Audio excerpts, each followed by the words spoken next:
What's up, guys?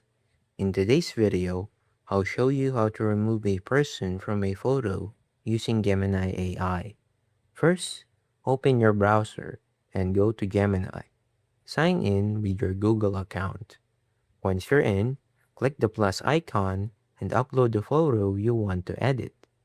After the image is uploaded, describe the person you want to remove as clearly as possible.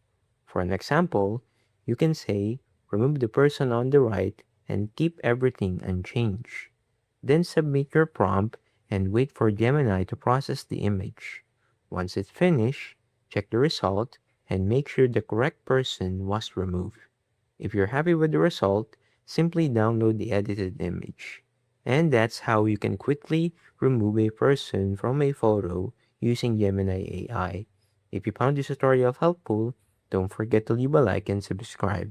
And I'll see you guys in the next one. Peace.